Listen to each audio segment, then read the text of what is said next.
A história começa num mundo mágico compartilhado por 9 raças: os Dragonites, os Elfos, Honest, os Anões, os Demônios, Elfos Negros, Centauros, Ferinos e Humanos também, dentre os quais nasceu um jovem aventureiro chamado Light. Querendo dar à sua família uma vida muito melhor, o Light ele se despede da sua cidade natal e parte em busca de dinheiro e poder.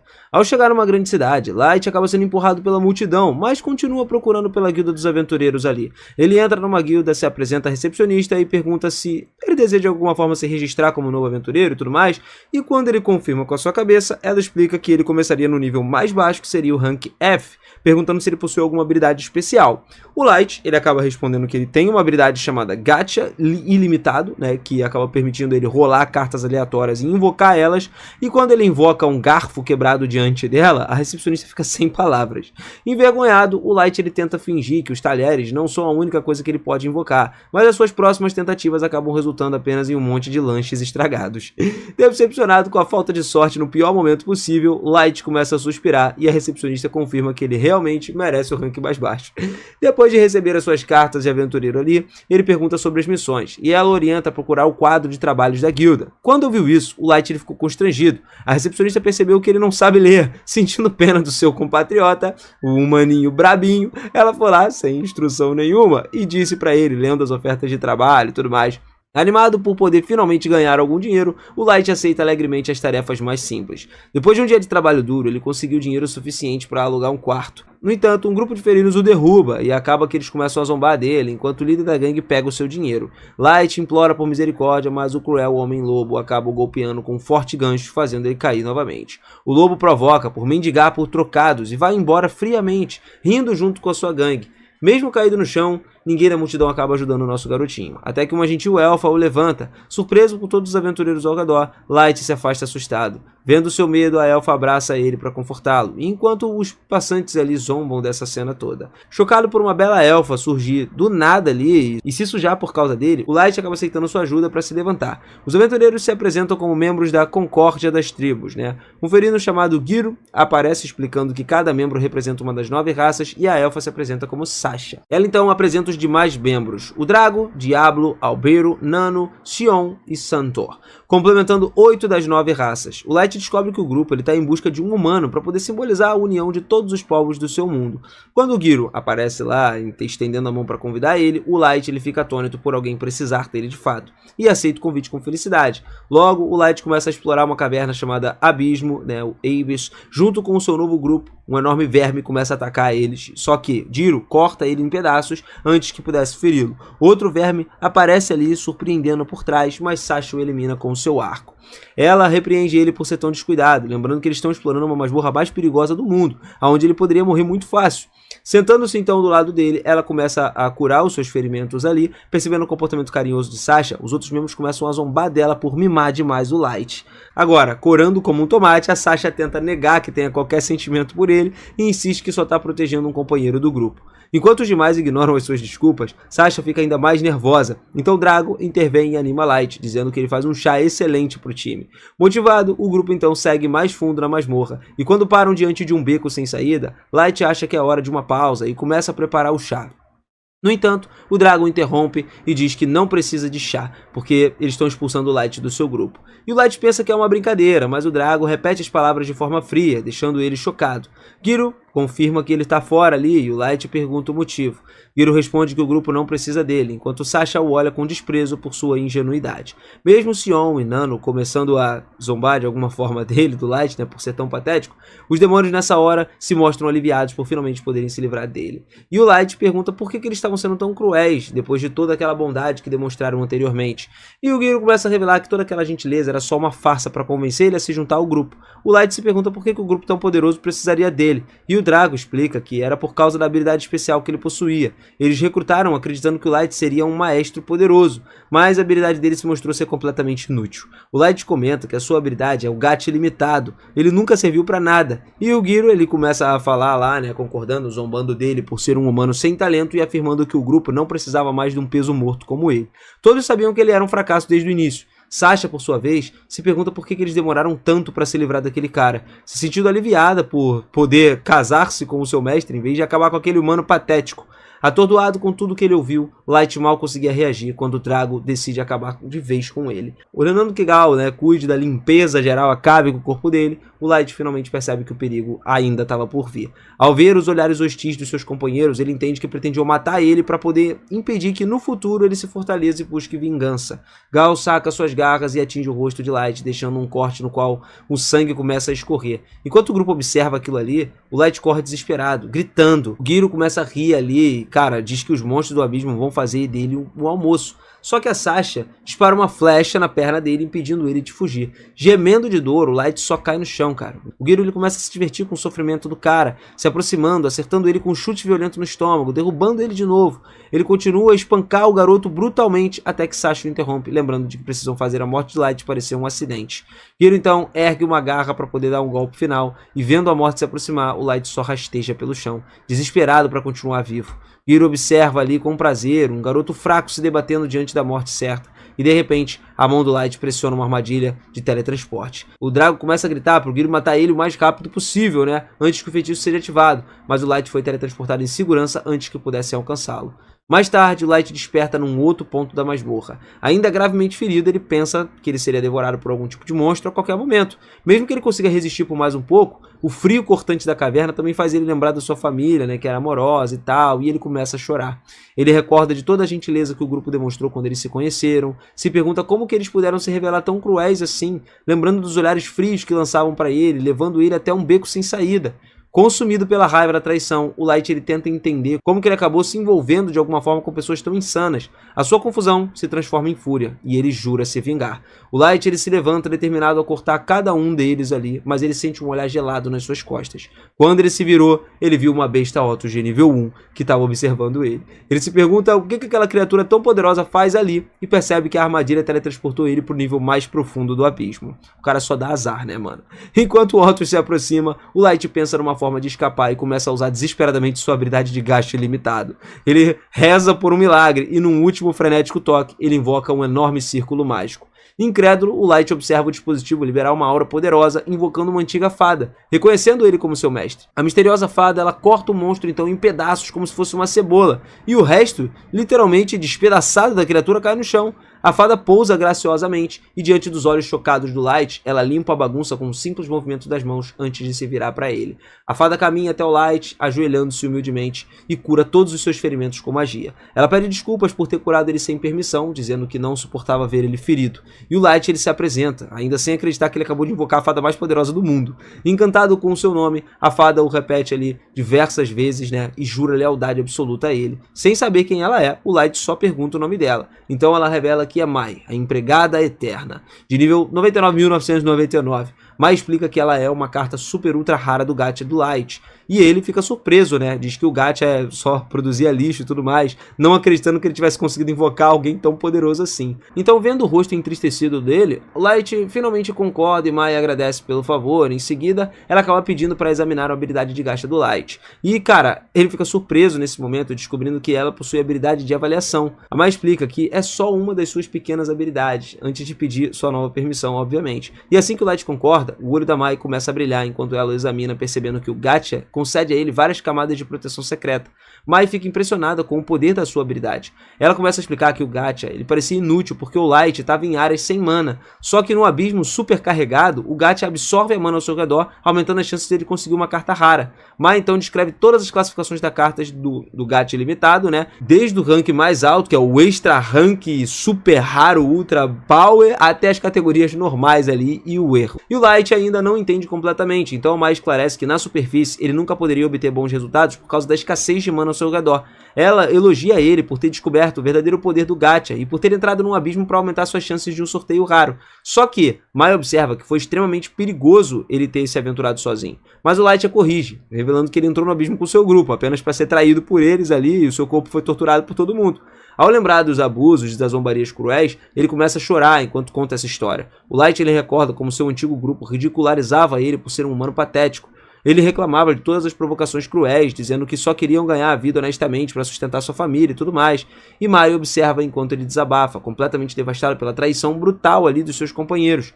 Por fim, o Light cai de joelhos, tomado pela dor, dizendo que nunca perdoaria bestas cruéis por machucá-lo. Então, ele segura uma flecha cravada na sua perna enquanto derrama lágrimas, e Mai o abraça em silêncio. Em seu caloroso abraço, o Light se acalma e para de chorar. Mai lhe diz que jamais poderia compreender a profundidade do seu sofrimento, mas que usaria todo o poder para dar a ele alguma retribuição que merece. O Light então olha chocado enquanto Mai jura colocar todos os traidores diante dele num piscar de olhos. Quando ele tenta impedi-la de se levantar, Mai pensa que ele é bondoso demais para o próprio bem, então ela o alerta para não ser tão misericordioso. Mas o Light responde que ele acabou nessa situação por causa da sua própria fraqueza. Ele diz que não quer abusar do poder dela por vingança e promete ficar mais forte para poder punir o grupo todo ali com as suas próprias mãos. O Light acredita que Mai acharia uns ideais ali ingênuos e tal, mas ela promete apoiar o seu objetivo sem hesitação. Depois que Mai declara ter total fé nas suas habilidades, o Light sorri, fica muito alegre, e ela também retribui o sorriso ao Light antes do seu gato ali invocar outra ferramenta poderosa do abismo. Mai começa a observar fielmente enquanto o Light começa a construir o seu império. Alimentado pela mana infinita do abismo agora, grandes círculos mágicos o cercam, invocando as ferramentas supremas para sua busca de poder. No futuro, bem no meio da masmorra lá do abismo, o Light usou a sua habilidade de gacha para construir uma nação inteira e invocar um exército de servos muito poderosos, que são obcecados por ele e pagam muito caro por um copo de água de banho. Enquanto eles caminham pelos corredores, Mai fica realmente muito irritada com todas as fadas criadas que estão ali, constantemente tentando chamar a atenção do Light, mas o Light não vê isso como um problema, já que ele considera apenas um sinal de devoção delas por ele. Eles saem pela cidade ali para cumprimentar o povo do Light e todos ali realmente o amam, respeitam o cara como líder. Uma pessoa até comenta que o estoque mensal de doces está acabando, e o Light promete resolver isso aí. Ele pensa que pode ser um problema na cadeia de suprimentos, já que a cidade tem muito mais habitantes agora do que tinha 3 anos atrás. Por isso ele precisa fazer alguns ajustes para poder atender a demanda crescente. Enquanto isso, o Light pergunta a Mai se ela sabe de algum outro servo de elite que ele invocou, o que eles estão fazendo nesse momento. Ela responde que Oyuki está simplesmente ocupada dormindo nas redondezas do abismo e que Ellie tem se dedicado a pesquisas de novas magias para ajudar o Light a alcançar os seus objetivos. Ele fica muito grato, por estarem fazendo tanto por ele, mas percebe que Mai não mencionou Nazuna, então se pergunta o que ela tem feito ultimamente. Mai explica que Nazuna ela está apenas patrulhando o interior do castelo por enquanto, mas não é porque precisam de uma segurança adicional, é porque ela é burra demais para ajudar qualquer coisa que não envolva luta. Enquanto isso, dentro do castelo, nós vemos a Nazuna caminhando alegremente pelos corredores, despreocupada, mas enquanto não causa problemas, eles geralmente deixam ela fazer o que ela quiser. Quanto ao Light, agora é hora da sua sessão diária de treinamento. Então ele vai lá encontrar com um dos seus invocados de elite, o Jack. Mesmo tendo todos esses subordinados poderosos para protegê-lo, o Light ainda quer se tornar uma pessoa forte e ser forte o bastante para lidar com as coisas sozinho. Por isso ele costuma sair para treinar em combate com o Jack, e depois de 3 anos dessa rotina, ele já é capaz de lutar de igual para igual, com ele ali e tudo mais.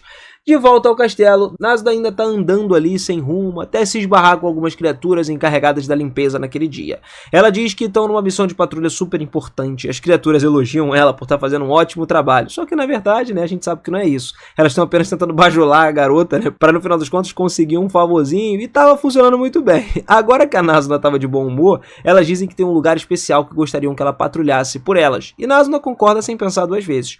Poucos minutos depois, Nazuna bate na porta ali do quarto do Light, mas para sua surpresa, Mai é quem atende. Ela pergunta o que Nazuna tá fazendo ali, e Nazuna responde orgulhosamente que tá patrulhando, o que tecnicamente é verdade. Mas pensando melhor, ela se pergunta o que Mai tá fazendo dentro do quarto do Light, já que ele deveria estar treinando com Jack naquele momento. Mai tenta inventar uma desculpa e diz que estava apenas limpando o quarto do Light enquanto ele estava fora. Só que, enquanto falava, Nazuna conseguiu entrar no quarto, e claramente não parece que Mai estava limpando nada. Na verdade, se Nazuna tivesse que adivinhar, ela diria que Mai estava rolando na cama do Light e cheirando o travesseiro até pouco tempo atrás. Mai começou a entrar em pânico e diz que isso fazia parte da sua técnica especial de arrumar as camas. E a Nazuna, sem perceber o quão absurda a explicação soa, acredita completamente e começa a elogiar ela por fazer um ótimo trabalho. Cara, só dá maluco nesse negócio. Falando em trabalho, a Nazuna finalmente se lembra de que as fadas criadas pediram que ela entregasse uma mensagem para Mai. Basicamente, elas estão cansadas da Mai manter o quarto do Light só para si, porque também querem cheirar um pouquinho, Digo, limpar as coisas ali. ali dele. Nazuna não entende muito bem o motivo de tanta confusão, mas Mai compreende que essa mensagem é perfeita. Então, ela dá a Nazuna uma pequena recompensa ali pelo esforço e manda ela embora. Depois de entregar a mensagem, Nazuna vai até a confeitaria comprar um doce com o dinheiro que Mai deu pra ela, e em seguida ela acaba esbarrando com o Yuki em um dos terraços ali. E a Nazuna fica surpresa vendo a garota ali, já que achava que o Yuki tava fora, né, em uma missão de vigilância ou algo do tipo. No final das contas, o Yuki não parava de miar, então Nazuna não tem a menor ideia do que ela estava querendo dizer. Normalmente o Light conseguia decifrar aqueles miados, o que significavam, mas o melhor palpite de Nazuna é que o Yuki de alguma forma queria que ela destruísse toda a floresta por nenhum motivo específico. E sinceramente, Nazuna provavelmente faria isso sem ninguém corrigir ela. Por isso, o Yuki é forçada a sair do personagem e falar normalmente para explicar que ela só veio entregar uma parte do mapa que tinha terminado. Nazuna então começa a rir e fala que o Yuki deveria ter dito isso desde o começo. Então ela pega o mapa e segue para continuar sua patrulha. O próximo destino dela é a Sala do Trono. Depois de se certificar de que não tem ninguém por perto, ela começa a esfregar o trono do Light ali, já que não conseguiu ver ele durante todo o dia. Mas enquanto faz isso, ouve de repente um som muito alto de um estalo. Pro seu horror, ela percebe que acabou de quebrar uma das asas de um dos enfeites do trono. Então ela sabe que ela vai se meter numa grande enrascada se alguém descobrir. Daí ela tenta consertar o suficiente ali para que o objeto pareça intacto. Mas, tipo assim, ele tem que ficar intacto e se quebrar novamente quando alguém aparecer, entendeu? Tocar naquilo ali. Depois disso, ela foge muito rápido. Do lado de fora, o Light e Jack terminam finalmente a sessão de treinamento. Eles decidem encerrar o dia aos banhos ali e relaxar. E o Jack comenta que o Light estava ficando muito bom em controlar o seu corpo e quase não tem mais ninguém forte o bastante para acompanhar ele lá embaixo. O mesmo provavelmente vale para as pessoas na superfície, mas o Jack o alerta para não ficar confiante demais, porque eles não sabem o que pode estar esperando por eles lá em cima. O Light diz que entende isso, que precisa estar preparado e promete não deixar o seu poder subir a sua cabeça. Assim, ele não vai cometer erro nenhum quando chegar a hora da sua vingança. Enquanto isso, o Mai convoca o seu escritório ali as 4 fadas criadas que enviaram aquela mensagem para Nazuna e ela não parece nada contente. Pergunta se elas sabem por que elas foram chamadas e as fadas fingem ignorância, mas a Mai lê a carta em voz alta, palavra por palavra, né? Já tinha feito Nazuna confirmar que foram elas que falaram tudo aquilo, assim não tinha como elas escaparem da punição. Todas começam a recuar, pedindo desculpas, tentando minimizar o ocorrido, dizendo que só fizeram aquilo por preocupação com a Mai, afirmando que não sabem se ela anda muito preocupada e quiseram aliviar a carga de trabalho dela assumindo a limpeza do quarto do Light, e talvez cheirando 1 ou 2 travesseiros enquanto isso, mas esse não é o ponto. Mai também acaba se mostrando decepcionada pelo fato de terem feito a Nazuna realizar um trabalho sujo por elas, dizendo que talvez tivesse considerado o pedido se elas tivessem coragem de entregar a mensagem pessoalmente. Ela informa que o pedido foi negado e que até o novo aviso as 4 seriam encarregadas de limpar todo o corredor que leva até a Sala do Trono, sem poder usar nenhum tipo de magia para acelerar esse processo, tá? Nessa hora as criadas ficaram em choque, porque limpar aquele corredor gigantesco à mão levaria uma eternidade, mas a Mai diz que ela não acha que seria uma tarefa difícil. Pelo contrário, ela estava fazendo um favor para elas, já que sendo todas ali do nível 500, elas precisavam se esforçar muito se quisessem algum dia alcançar o nível dela. Além disso, a Mai informa que em breve vai à superfície numa missão pro Light, e as 4 terão que assumir suas tarefas enquanto estiverem ausentes. Mais tarde, as 4 criadas se reúnem no seu quarto furiosas com essa punição, acreditando que não é justo serem castigadas apenas por fazerem reclamações simples, e dizendo que não é justo que apenas a Mai possa desfrutar do perfumezinho do Light, né? Mas como ela é a mais forte de todas, não tem como enfrentar a mulher. Então, Prime sugere envenená-la, mas uma das outras diz que já pesquisou isso e Mai é imune a qualquer tipo de veneno, então seria inútil. Sem saber o que fazer, todas começam a suspirar, lamentando o quanto elas desejam limpar o quarto do Light e cheirar a sua cama. Uma das meninas vai além ainda, diz que ela quer usar um dos garfos que o Light já usou. E ao ouvir isso, as outras começam a chamar ela de pervertida, dizendo que ela passou dos limites. Essa mesma menina começa a se defender, dizendo que todas fariam o mesmo se tivessem a chance e que não poderiam negar isso. No fim, percebe que todas são obcecadas, né? Não tem jeito. E pensando bem, Mai também não é muito diferente delas. Mais cedo naquele dia, ela acordou na cama do Light e o fato dela ter sido a primeira pessoa invocada por ele significa que, por sabe sei lá quanto tempo, os dois já ficaram sozinhos na masmorra juntos. E naquela época, o nível do Light era muito baixo, tá? Tão baixo que ele não seria capaz de se defender de nenhum monstro. Por isso é provável que tenha ficado agarrado a Mai o tempo todo. As outras garotas começam a enlouquecer de ciúmes só de pensar que a Mai pode ter feito coisas indecentes com o Light ali em algum momento. Então a Refume lá, que é uma das meninas, tem a brilhante ideia de transformar toda aquela energia de ciúmes numa maldição. Elas se sentam à mesa e começam a entoar rapidamente várias orações ali para que a Mai morra. Infelizmente para elas, a Mai estava do lado de fora da porta o tempo todo, ouvindo cada palavra que elas estavam falando ali. E ela entrou e perguntou se elas têm algo a dizer em sua defesa. As 4 se encolhem na mesa ali, afirmando que jamais desejariam algo de ruim para ela, só que a Mai ouviu claramente as orações, né, pela sua morte e exige saber o motivo. O grupo acaba admitindo que estavam apenas com ciúmes porque a Mai foi a primeira a ser invocada e por isso ela passou muito tempo sozinha com Light, e a Mai explica que nada de indecente aconteceu entre os dois. Ela conta que levou cerca de 3 meses para o Light conseguir invocar o Yuki, e durante todo esse tempo que ela esteve ocupada ensinando a ele artes marciais e a história do mundo. Nada de indecente aconteceu. As garotas ficaram muito aliviadas ouvindo isso, só que Mai continuou falando, dizendo que na verdade tinha ido até ali para se desculpar por ter sido tão dura com elas antes. Só que depois do que acabou de ouvir, acha que talvez ela precise ser ainda mais severa. Então ela anuncia que além do corredor, essas garotas vão ter que limpar toda a sala do trono. As 3 começam a se ajoelhar aos pés da Mai nessa hora, implorando que ela reconsidere, porque seria impossível limpar aquele salão gigantesco sozinhas. Mas a Mai responde que deveria ter pensado nisso antes de desejarem a sua desgraça. Assim, elas são obrigadas a começar o trabalho imediatamente. No ritmo em que vão, provavelmente elas teriam que trabalhar a noite toda para terminar.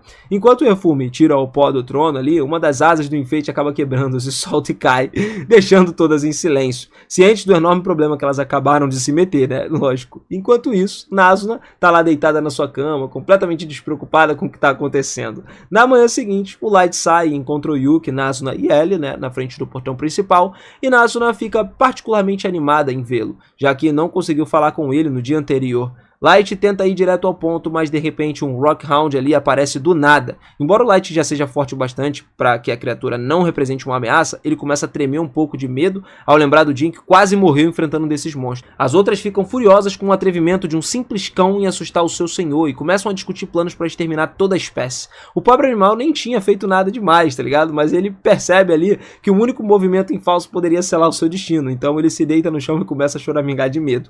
O Light diz aos outros ali que não tem necessidade de se irritarem tanto, porque ele tá bem. Aproximando-se do animal e acariciando ele para mostrar que não tem perigo, ele até se desculpa com o cão por ter assustado tanto. Afinal, se não tivesse interferido, né, suas servas realmente teriam exterminado a espécie inteira sem hesitar.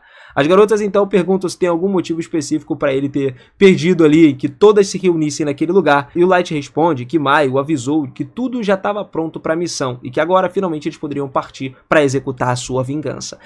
Por isso agora é o momento de se preparar, porque uma das presas mordeu a isca e ele conta com elas ali para cuidar do primeiro alvo e iniciar sua vingança que ele preparou por 3 anos. Por outro lado, o garoto se encontra na cidade, onde ele é ovacionado por todos. Enquanto ele tá caminhando, cruzando com o humano ali, e como de costume aproveita para humilhar esse humano aí, um tempo depois ele se encontra num restaurante. Seus puxa-sacos não param de bajular ele, elogiando as suas habilidades, a sua grande percepção.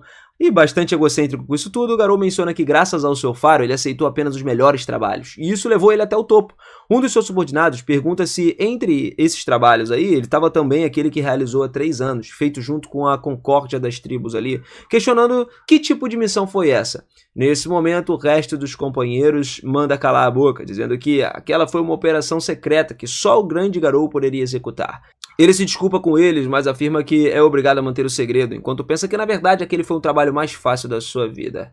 Lembrando o momento em que se livraria do Light. Graças a esse trabalho, agora ele é rico e famoso, mas sempre incomodou o fato de nunca terem conseguido encontrá-lo depois que se teletransportou. Gostaria de saber mais sobre aquele mestre, né, que todos estavam procurando desesperadamente. Só que ele sente um arrepio na pele, entendendo que investigar mais poderia ser muito perigoso.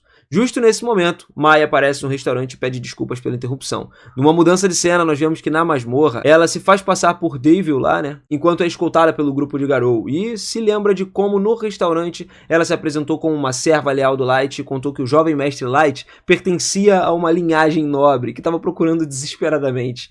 O Garou ele não acreditou em nenhuma das suas palavras, já que o Light não tinha aparência de nobre. Porém, Mai diz que não poderia revelar muitos detalhes e pede para que ele não faça tantas perguntas assim. Ela sabe perfeitamente que ele é o Garou do Concórdia das Tribos, né? E que há pouco tempo descobriu que o seu mestre, o Light, tinha se juntado ao grupo de aventureiros e supostamente morrido no abismo. Garou pensa que tudo isso poderia ser uma mentira, mas se o que a garota diz for verdade, poderia acumular uma fortuna do Light que realmente pertence à nobreza. Então ele pergunta o que ela quer dele, e a Mai responde, pedindo que escolte para ver os seus próprios olhos o lugar onde o mestre Light foi visto pela última vez. O Garou diz que é muito perigoso, mas Mai responde que ela está disposta a pagar o preço, mostrando uma maleta com 3 lingotes potes de ouro. O Garou desconfia, se perguntando ali se a família do Light é realmente nobre, já que uma simples serva estava pagando com uma quantia tão alta só para ser escoltada. Ele sente que poderia ser uma armadilha, mas ainda assim, por subestimar os humanos, acredita que uma mulher comum não representa ameaças. Responde a Mai dizendo que o dinheiro não importa, já que o Light era um grande amigo do seu grupo, e por isso aceitou o trato. Mai começa a chorar, emocionada, enquanto o Garou só consegue pensar que, assim que ela levar até o local, aproveitaria do seu corpo e destruiria sobre o túmulo do Light. Algum tempo depois, finalmente chegam ao local onde vinham emboscado o Light, e o Garou inventa todo tipo de mentiras, né? Mai se ajoelha, finge começar a chorar, lamentando o que aconteceu com seu mestre. Garou bloqueia as saídas, mas a Mai começa a mencionar tudo o que tinha feito com o Light naquele lugar. Garou entra em alerta, se perguntando como que aquela mulher sabe de tudo o que aconteceu. Só alguns poucos conhecem a verdade, então ele começa a perguntar quem ela é e para quem trabalha. Mai se levanta, revelando a sua lealdade, pertencendo unicamente ao seu mestre Light, e com um olhar cheio de ira, ela encara Garou. O seu grupo entra em pânico, sem entender o porquê que eles sentem medo daquela mulher. A Mai o observa com um olhar ameaçador, fazendo o Garou perceber que ele estava condenado, porém, do nada o Light aparece e pede a Mai para se acalmar, dizendo que Garou é a sua presa. O grupo do Garou ficou em choque, mano, sem acreditar em como que um simples garoto humano conseguiu chegar ao coração do abismo, e o Light revela o seu rosto. Aí, nessa hora, o Garou não estava acreditando. Ele perguntou por que, como que o Light ainda estava vivo. Sorridente, o Light só responde que ele tá ali pra cobrar sua vingança, com 3 anos de churros.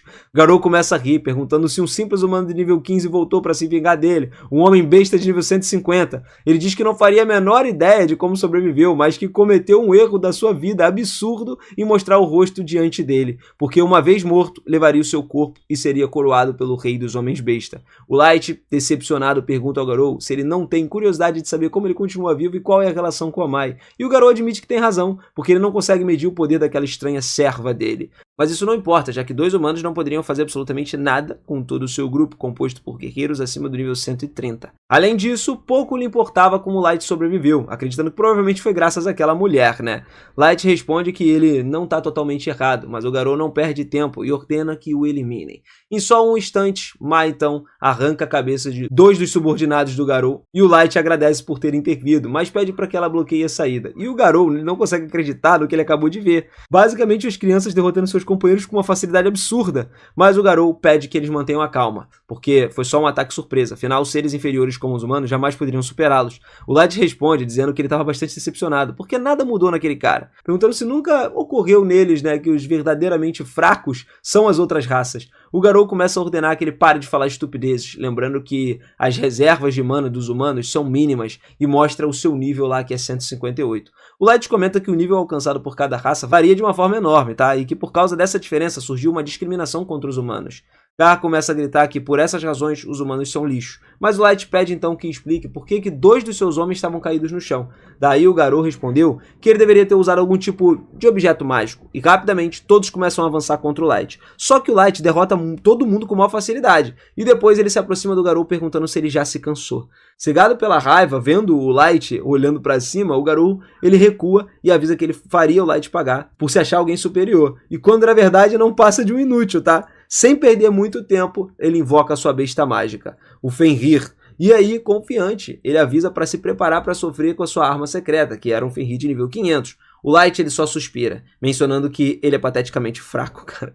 O Garou supõe que ele enlouqueceu de medo e, mano, começou a falar para ele rastejar como um lixo que quer pedir perdão e tudo mais. Só que o Light soltou a sua arma e avisou para ele não se mover daquele lugar, deixando o Garou fazer o que ele quisesse. O inimigo aproveita o momento e ordena que a sua besta ataque com um uivo, dizendo que toda a mana concentrada dela vai pulverizar ele com aquele golpe. Só que rapidinho ele fica em choque vendo o Light nem se mover, ele só se sacode ali dizendo que o ataque só levantou um pouco de poeira e todos ficam pasmos, enquanto o Light avisa que agora é a sua vez de atacar. Ele começa a comentar que chamar aquele pobre cachorrinho de Fenrir causa uma impressão errada e pede para mostrar o que um verdadeiro Fenrir faz. Então ele libera o Deus Lobo Primordial Fenrir, que é uma carta de nível 9000, que agora, um simples suspiro elimina toda a invocação do Garou, e o grupo fica sem entender, mano, presenciando aquele enorme poder de uma criatura absurda. Só que o Light comenta que eles poderiam ter se livrado daquele cachorrinho, né? Ao mostrar o seu nível, o Garou e os seus homens se espantam, perguntando como um humano não podiam chegar apenas no nível 100. Incapaz de acreditar, o Garou diz que, cara, ele deve ser um impostor, já que parece exatamente igual a 3 anos atrás. O Light então revela que ele está usando um bracelete da juventude, o qual impede o seu envelhecimento, e mantém ele assim, para lembrar toda a dor dele. A raiva, o desespero que ele sofreu naquele tempo, tudo isso já passou. O Garou entende que ele não pode derrotar aquele monstro e começa a implorar pela sua vida, revelando que apenas seguia ordens da Federação e culpando os outros membros por ataque daquele dia. Eles gritaram que era mentira, mas o Light se aproximou e pediu informações sobre o tal mestre. O motivo de terem tentado eliminar ele, mesmo sabendo que não era o verdadeiro alvo, foi diferente. E o Garou respondeu que realmente não sabe nada e que desconhece o motivo de terem tentado matá-lo. O Light, nessa hora, se volta para o grupo do Garou e pergunta se eles sabem de alguma coisa. Todos dizem que sim, mas a Mai rapidamente se transforma em sushi por ousarem enganar o seu mestre Light. O Garou treme de medo vendo todo mundo morto, enquanto Light faz uma última pergunta. Com base no poder que ele viu da Mai, ele acha que poderia vencer se declarasse guerra com o mundo da superfície? E aí ele pede uma resposta com percepção, da qual ele se gaba e alerta para não mentir porque a Mai possui o olho da verdade, é capaz de ver tudo. O Garou, apavorado, ele responde que com todo o poder que o Light mostrou, a batalha certamente começaria a seu favor. Só que, por mais alto que fosse seu nível, ainda era só uma pessoa. As nações do mundo todo passaram anos acumulando armas, armaduras, objetos, portanto, se todas unissem contra ele, mesmo com tanta força, teriam grandes dificuldades. O Light responde que é exatamente como ele pensava. Tem um limite para o que uma única pessoa pode fazer. Ele diz que ainda tem muitas perguntas para o Garou, só que antes de teletransportar ele para o lugar certo. Usando uma carta de teletransporte, ele chega à Sala do Trono, onde o Garou fica sem entender mais uma vez, vendo todas as forças que o Light possui e como todas reverenciam ele. O Light se senta no seu trono e ordena que todos os seus súditos se levantem e mostrem os seus níveis. Cada um deles está acima do nível 1500. Ele revela que reuniu aquelas forças ao longo dos últimos 3 anos, perguntando de novo quais as chances de vitória das nações do mundo se ele declarar guerra. E o Garou, já sem palavras, só expressa um desespero no rosto. O Light sorri, parabeniza ele e ele acaba ganhando o privilégio de sofrer uma agonia e desespero que são piores do que a morte. Tremendo, o Garou pergunta se o Light planeja se tornar um deus, já que com tanto poder ele poderia facilmente destruir o mundo num piscar de olhos. O Light responde que se tornar um deus não soa nada mal, embora ser um deus benevolente ou um senhor demoníaco dependa da resposta do mundo da superfície. Por fim, ele anuncia que chegou o momento de iniciar a marcha do abismo até a superfície, do coração da escuridão em direção à grande luz. Quando Light finalmente retorna à superfície, ele começa a correr animado em direção à sua vila natal, ansioso para ver algumas pessoas, seus pais, depois de tanto tempo. Só que durante 2 anos e meio que ele levou para voltar para o abismo, a vila dele foi destruída por forças desconhecidas. Agora, 6 meses depois, a única esperança que resta é o fato de que os corpos do seu irmão nunca foram encontrados. Assim, acredita que ainda estejam vivos de alguma forma. Pelo menos essa é a última centelha ali de esperança que ele pode se agarrar.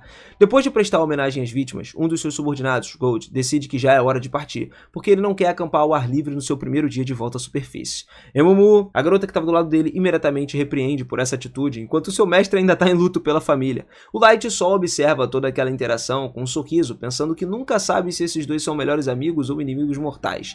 Gold comenta que tem certeza que ela também preferiria dormir na comunidade de uma cama de verdade, mas Emumu pede que não lhe coloque no mesmo saco que ele, né, no final das contas. Emumu esclarece que ficaria muito feliz ao lado de Light, mesmo que tivesse que dormir sobre a grama e sobre um pântano, e Gold replica dizendo que ele também enfrentaria as montanhas mais geladas ou a lava mais ardente junto do seu senhor, porque sua lealdade brilha mais que ouro, afinal não chamam de cavaleiro augúrico à toa. Mesmo assim, ele acrescenta que, ao menos, ela deveria vê-lo exausto por uma noite, né, mal dormida. Seria melhor evitar acampar nesse momento. Emumu finalmente reconhece que eles têm razão e Light diz que eles podem se preocupar com o alojamento mais tarde. Por enquanto, devem se concentrar em reunir informações. Embora tenham aprendido que suas forças podem rivalizar com as do mundo da superfície, seria tolice se lançar diretamente em guerra. Gold concorda, dizendo que, se conhecer o inimigo e a si mesmo, não precisaria temer o resultado de 100 batalhas. Emumu presume que o objetivo agora é entender a força militar de cada nação, e Light confirma, dizendo que aposta que a destruição da sua vila estava relacionada ao fato de ele ter sido um mestre.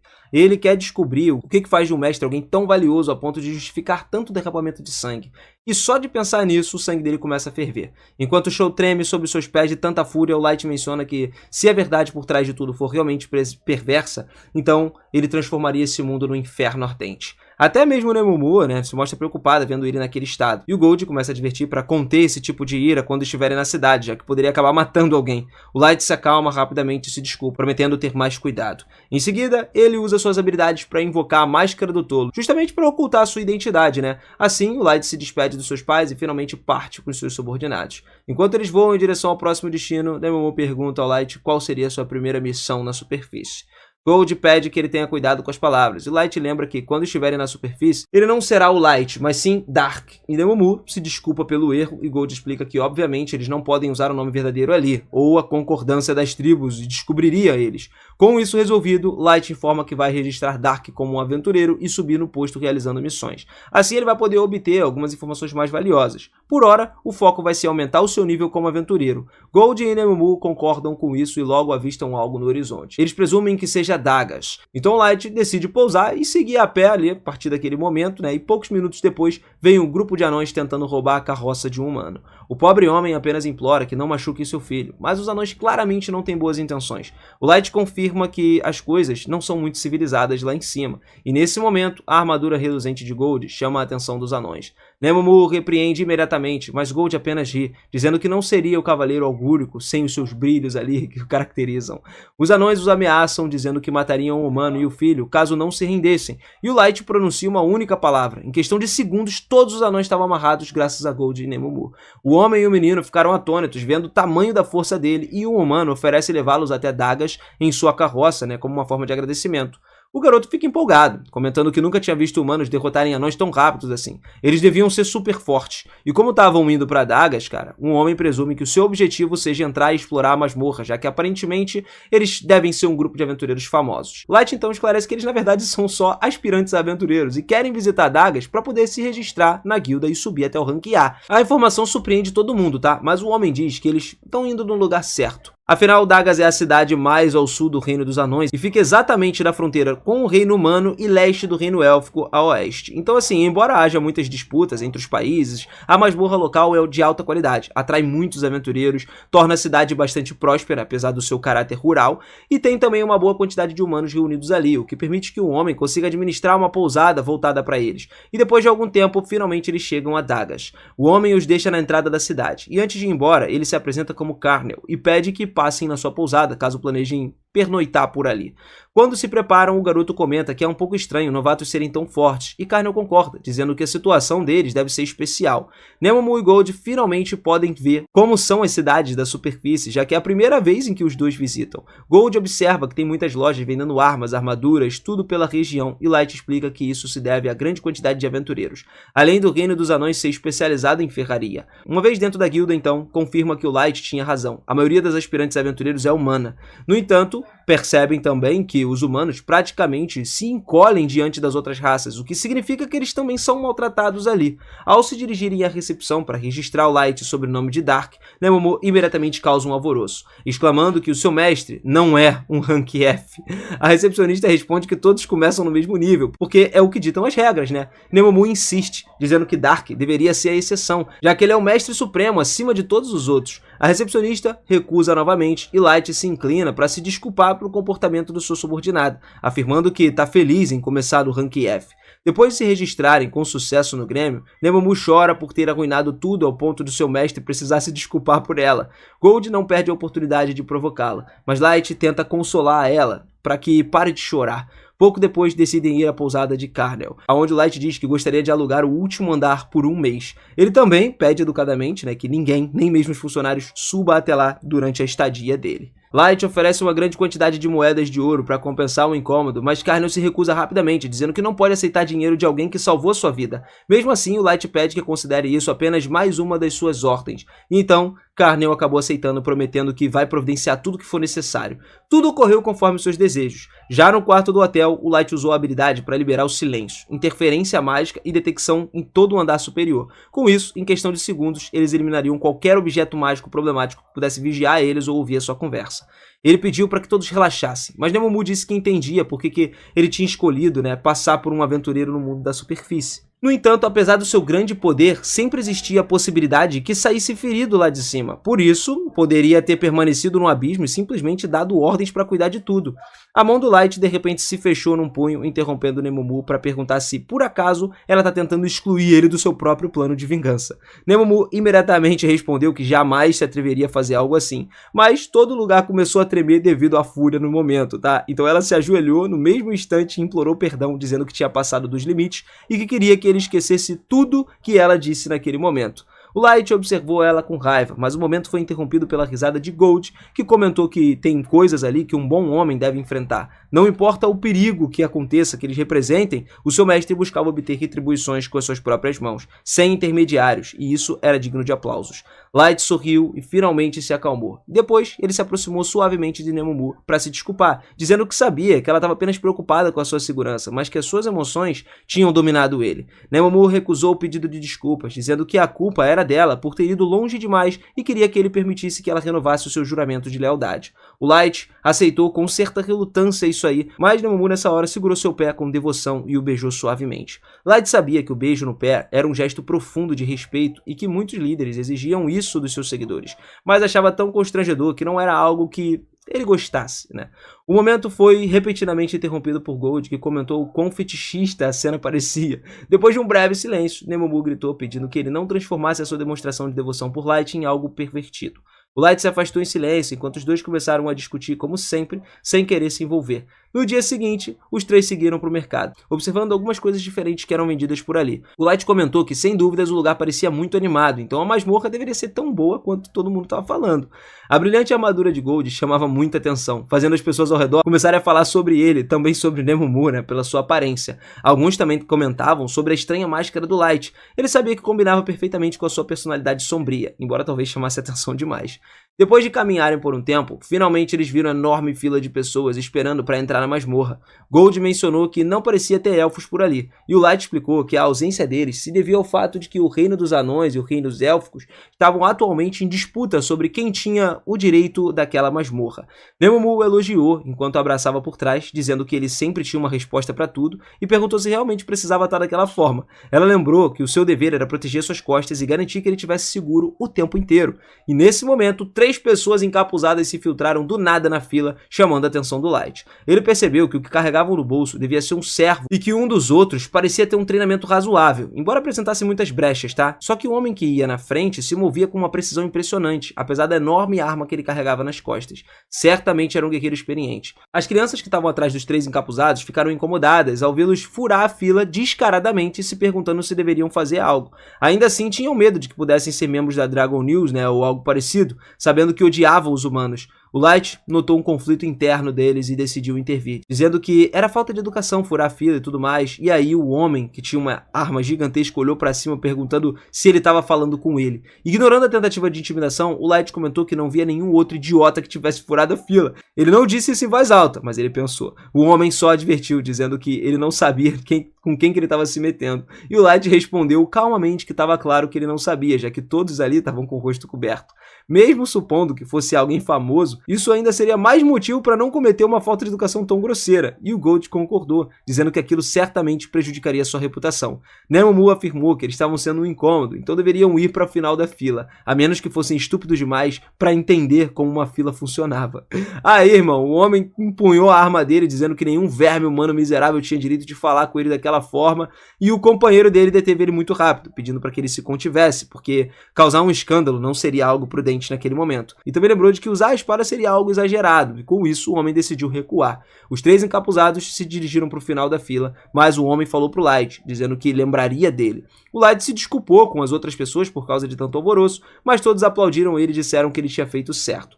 As crianças de antes agradeceram ele por ter interferido, dizendo que não tiveram coragem de falar por medo de provocar uma briga e acabar perdendo, e ele pediu que não se preocupassem, explicando que só tinha falado por interesse próprio. Afinal, furar a fila afetava todos os que esperavam, então não tinha necessidade de agradecer ele.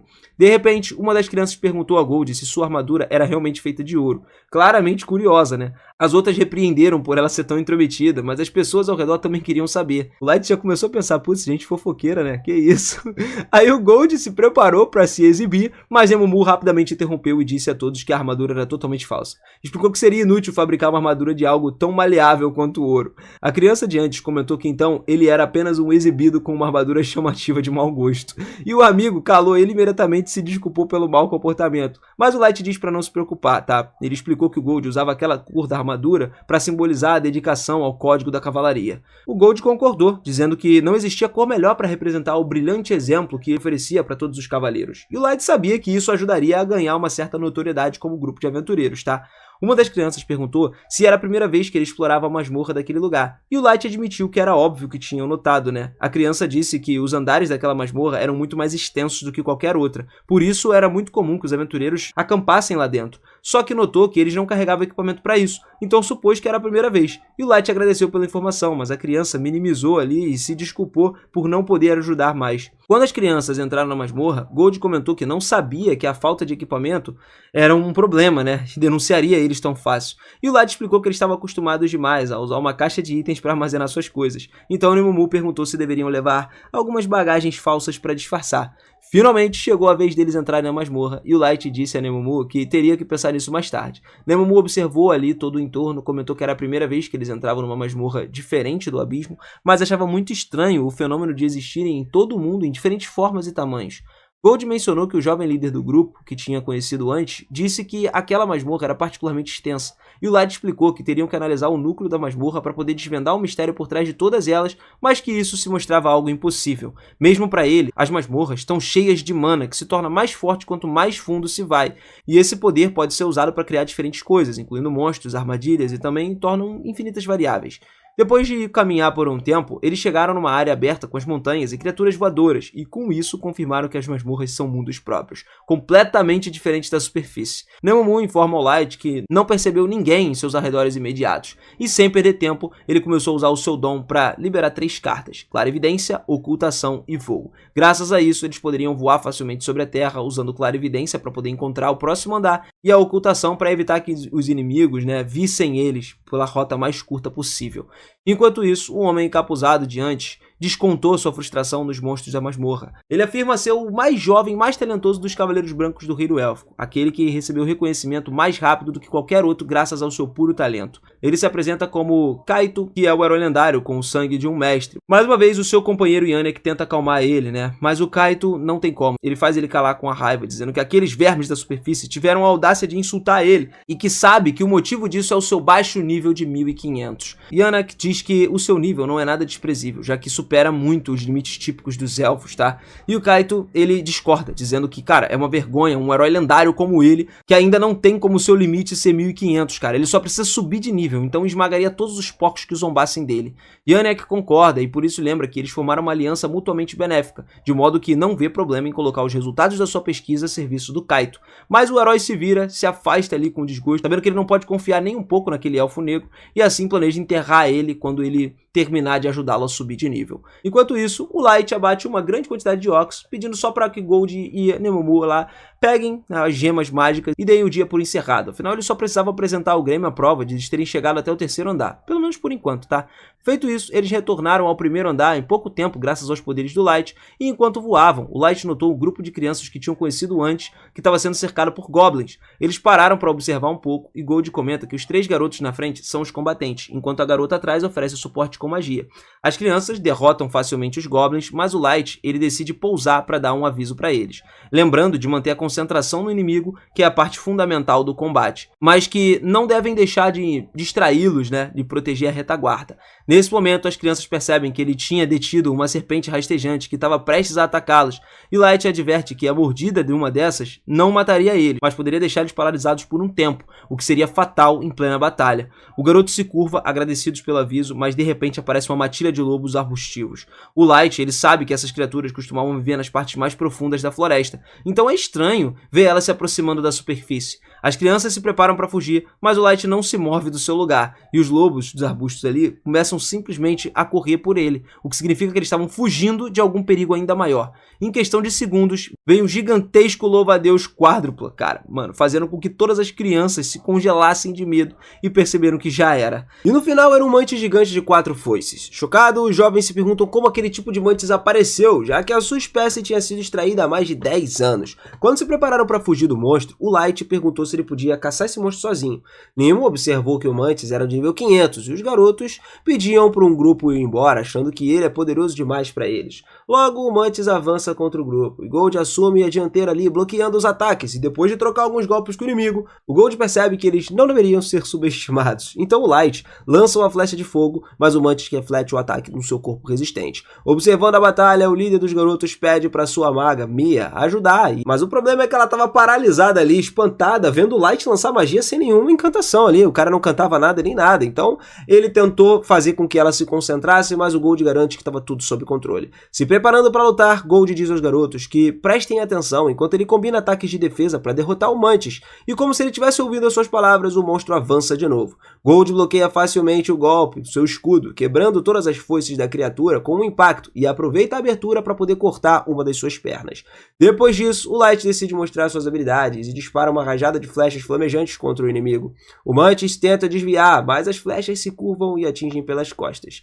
Mia observa, impressionada, enquanto o Light controla mais de 30 flechas teleguiadas, reunindo elas para destruir o monstro. Se sentindo sobrecarregado, o Mantis tenta fugir, mas o Light impede ele com uma barreira de fogo. A criatura salta sobre as chamas, tentando escapar pelo ar, mas Anemo salta atrás dela, alcançando ela facilmente. Segurando as suas adagas agora, ela corta ele em pedaços com um único golpe, destruindo o monstro completamente. Enquanto Anemo se gaba da sua vitória, Gold a provoca por agir como uma criança. Irritada, ela retruca, mas ele lembra de que acabou destruindo todos os materiais preciosos do monstro. E ao perceber isso, Nemo entra em pânico. Enquanto os garotos assistem ali, impressionados com o poder do grupo do Light, que derrotou uma fera tão terrível com tanta facilidade, depois Nemo se desculpa com Light, e os garotos vasculham o resto dos Mantis e encontram uma gema de monstro perfeitamente intacta. Gold elogia a sorte deles, feliz por Nemo não ter destruído material valioso, e vendo o núcleo, Light pensa que poderia servir como uma prova suficiente que, se apresentar à guilda, vai subir de patente.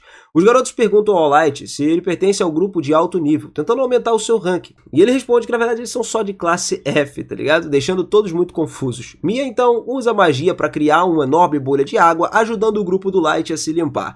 Gold brinca, dizendo que a sua armadura ainda está brilhando como se fosse nova, e o Light lava as mãos e convida os outros a fazerem o mesmo. Gratos pelo gesto, os garotos dizem que não é nada, já que ele acabou de salvar a vida de todo mundo, e depois disso oferecem um abrigo pro Light para ele passar a noite, né, porque já tá começando a escurecer, e mesmo que ele não queira incomodar, o líder revela que a sua irmã Mia tá ansiosa para aprender sobre as técnicas mágicas do Light. Vendo o entusiasmo dela, ele aceita se juntar ao grupo de volta à fogueira para o jantar. Durante a conversa, o Light conta aos seus pais que eram magos prodígios e ele elogia o talento de Mia. Ela começa a sorrir, dizendo que as suas habilidades nem se comparam à capacidade de lançar magias sem encantamento do Light. E seu irmão pergunta se realmente é tão impressionante. Mia começa a explicar com empolgação as 3 classes de magia. As magias de classe de combate, como as flechas de fogo, são voltadas para os alvos únicos. As magias táticas, como a parede de fogo, servem para controlar multidões. E as magias estratégicas têm o poder de escala global, comparável aos desastres naturais. E ela explica que feitiços desse nível exigem vários magos de alto nível, entoando eles ao mesmo tempo. Raças como dragonoides, elfos e demônios têm um talento natural para magia, mas os humanos não são tão abençoados assim. Por isso, Mia considera Light como um prodígio mundial, já que ele consegue conjurar sem recitar nenhum encantamento, mesmo sendo um humano. O Gold elogia o conhecimento dela, enquanto o Light ri, um pouco sem jeito ali. E quando a conversa se acalma, o irmão de Mia comenta que, apesar dos seus poderes, Light parece uma boa pessoa. Para animar a irmã, ele diz que certamente será bem sucedida em entrar na academia de magia de Lucano, e envergonhada, Mia tenta mudar o assunto, e Light demonstra curiosidade sobre o Ducado, uma nação formada pela união de 9 raças. Gold acrescenta que Mia deve ser muito talentosa para ter sido aceita na melhor escola de magia do mundo. Seu irmão explica que, embora ela tenha sido aprovada, nunca pôde frequentar as aulas, porque seus pais, no final das contas, que pagariam a sua matrícula, morreram numa epidemia. Sozinhos, eles formam um grupo de aventureiros como Ginra e Woody para poder ganhar mais dinheiro. Ele ainda tem esperança de que, com o tempo e recursos ali, eles conseguiriam enviar Mia à academia para realizar o seu sonho. Se sentindo um peso agora, Mia pede ao grupo que não se esforcem tanto por ela. Observando os irmãos cuidando um do outro ali, o Light ele se lembra que a sua irmã mais nova sempre incentivava eles, dizendo acreditar que eles alcançariam grandes feitos com seus talentos. E ele também elogia a Mia, mas ela acha que está apenas sendo gentil. O Light garante que ele está sendo sincero e as suas palavras vão dar um pouco de confiança para ela. Logo, o líder do grupo pergunta ao Light por que ele escolheu se tornar um aventureiro. E o Light começa ali a contar o que aconteceu com a sua família e tudo mais. Nemo explica que rolou um incêndio que matou a família do Light, deixou marcas de queimadura nele, e por isso eles estavam viajando juntos para encontrar um tratamento. Gold acrescenta que ele e Nemo foram ajudados pela família de Light, que agora acompanham ele para pagar sua dívida. E quando a história termina, o clima alegre do grupo desaparece. Para mudar o assunto, Ginga começa ali a perguntar se Nemo e Gold são casados, e Nemo nega imediatamente, dizendo que jamais se interessaria por um narcisista como ele. O Gold concorda, afirmando que ele também não gosta dela, porque tem o corpo e a atitude de uma pirralha. Aproveitando essa deixa agora, Ginga se declara para Nemo, mas ela responde que seu coração pertence ao Light. E o Gold ele comenta que seria um desperdício se ela sujasse o mestre deles, né? E os dois continuam discutindo durante toda a noite. Em um outro lugar, Kaido abate um monstro e Anak elogia ele, mas o Kaido se irrita, dizendo que a sua espada lendária, Grandius, foi feita para matar heróis, não para cortar ervas daninhas. O Elfo Negro tenta acalmar ele, lembrando de que eles precisam das amostras dos monstros para que a pesquisa sobre como quebrar o limite de nível seja feita. Com as amostras, Yanak comenta que seria preciso começar a coletar algumas amostras humanas depois disso. Algumas semanas depois, o Light retorna à Guilda dos Aventureiros com vários recursos obtidos na masmorra. A recepcionista se encanta com todos os materiais preciosos. E Mimo, no final, diz que o seu mestre definitivamente merece uma classificação S+, por isso. O Light ignora o seu servo excessivamente entusiasmado e pede para a recepcionista que prepare o pagamento pelos materiais. Ela então diz para ele tomar um chazinho enquanto espera. E ao saírem da guilda, os servos do Light ali percebem o quanto a atitude do local mudou. Enquanto caminhavam pela cidade, muitos das ruas ali sussurram sobre eles, sabendo que derrotaram temíveis mantes. O Light, ele se sente satisfeito, né, com essa fama que ele conquistou, quando um grupo de aventureiros está reunido perto da masmorra perguntando se ele é de algum grupo de Black. E esse nome deixa ele um pouco confuso. Então os aventureiros explicam que os habitantes da cidade deram esse nome à sua equipe. Nimo imediatamente coloca-se à frente ali, achando que tem mais intenções, só que o aventureiro garante que eles não querem causar problemas. Eles se apresentam como Suvelin e também o Gilbert. Suvelin, ele quer saber se o Light conseguiu ir tão fundo na masmorra e derrotar os mantes. Como que ele fez isso? Mas o Gilbert duvida das notícias. Ele não sabe, ele acha que não é verdade. Isso enfurece Nimo agora, que aponta a sua adaga para a garganta dele e pergunta se ele estava chamando o seu mestre de mentiroso. Para acalmá-la, Suvelin, ele explica que eles só estavam tentando torcer por eles. E o Light fica confuso. Então Suvelin explica que a raça humana voltou a ter esperanças depois de ver um grupo tão forte lutando ao seu lado. Enquanto ele explica isso, o grupo de Suvelin o chama para se juntar a eles e eles vão esperar ali dentro da fila. Perto dali, alguns aventureiros de outras raças ficam irritados, achando que os humanos são iludidos, né, por terem uma esperancinha. E ao notar a má opinião deles, Gold comenta que basta mostrar mais resultados para fazer eles calarem a boca. Quando chega a vez do grupo do Light, eles entram na masmorra e decidem que devem seguir direto para o 5º andar. Só que acabam avistando o grupo de Mia enquanto sobrevoavam o local e descem para vê-los. Feliz de rever todos eles ali, o irmão da Mia empurra para frente, inclusive dizendo que ela tem algo para mostrar pro Light, e hesitante, ela entrega um creme estranho, explicando o que fez para tratar as queimaduras do Light. E ela comenta que, embora não cure cicatrizes, pode aliviar a dor. O Light, ele pensa por um momento, fazendo Mia acreditar que ele não quer o presente, porém, ele aceita com um sorrisão e decide retribuir o gesto. Light invoca uma carta do seu gacha, que se transforma numa linda pulseira, e ele oferece a Mia, que hesita em aceitar, mas com um pouco de encorajamento, ela acaba finalmente colocando a pulseira e, encantada, ela diz que vai guardar para sempre. Mia agradece com um sorriso antes que o grupo de Light parta. Mais tarde, naquela noite, Nemo pergunta a Light se foi uma boa ideia dar a pulseira de desejo de rank SSS para Mia, e o Gold explica que esse tipo de pulseira pode realizar o desejo de uma pessoa se ela desejar com força suficiente. Ela acha que o Light fez muito bem em retribuir o presente da jovem, e Nemo percebe que nem tudo se resume ao valor material. Quando o grupo do Light agora chega no 5º andar, coberto de neve, eles notam que tem poucas pessoas ali. Gold acha isso ótimo, porque o silêncio facilita eles esconderem a sua presença. Mas Nemo lembra de que a sua armadura dourada brilhante não ajuda em nada. Se virando agora, o Light lembra a todos que precisa caçar Yetis. Depois de deixar eles encarregados dessa tarefa, ele se teletransporta de volta para casa. Ao retornar, é recebido pelas suas 4 leais criadas no palácio. Mai leva ele para tomar um chazinho e pergunta como é que tá indo a sua aventura. Ele diz que tá tudo bem por enquanto, pergunta sobre os preparativos, né, das criadas para a guerra final, e Ellie responde que eles estão quase terminando, o que faz o Light se perguntar se precisava mesmo ter voltado. Ele diz às garotas para usarem todos os recursos necessários e continuarem o seu trabalho, mas Nazuna naquele momento pergunta qual seria a missão especial dela, sabendo que ela é muito tola para confiar um plano meio complexo. O Light diz para ela apenas proteger o castelo até que chegasse a sua hora. Ansiosa para agir, Nazuna diz a Ellie para terminar logo o seu trabalho porque não pode agir antes dela. Com os preparativos agora quase prontos, o Light ele toma um gole do chá, ansioso para destruir Sasha. Enquanto isso, o grupo de Suvelin está descansando lá no 3º andar da masmorra durante a noite, e o Suvelin pergunta ao Gilbert o que ele acha dos rumores sobre o Light. Gilbert responde que não tem como ele ser tão poderoso assim, mas Suvelin lembra que ele tem Mia como testemunha, então é possível que o Light seja a reencarnação de algum herói lendário. A ideia do herói humano ter retornado ao mundo e liderar uma raça inteira à vitória enche os dois de esperança. Suvelin então sai para ir no banheiro da floresta, e ao retornar ele chama por Gilbert, mas encontra uma cabeça decapitada do amigo no chão.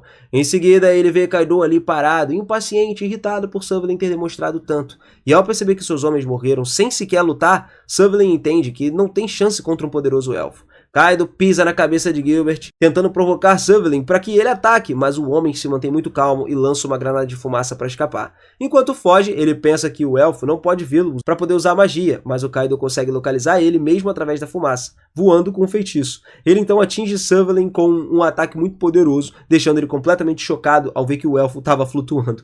Então, Yanaki agora o derruba com seu cajado e repreende Kaido por ter matado todos os humanos, já que precisava deles vivos para os seus experimentos. Kaido então fala que um único sujeito seria o suficiente, mas Yanaki insiste que precisa de mais, porque as suas experiências podem acabar falhando. O sinistro elfo negro então começa a sorrir de forma maníaca, acreditando que os humanos são apenas vermes inúteis e estavam destinados a servir como material para todos os seus experimentos cruéis. E assim a gente finaliza o 5º episódio, já preparando para entrar pro 6º, tá? Então já capricha o seu like, se inscreve no canal e ativa o sininho que logo logo já vai sair o 6º episódio para vocês, mais rápido do que vocês imaginam. Eu vou ficando por aqui, galera. Aquele forte abraço e até a próxima. Valeu!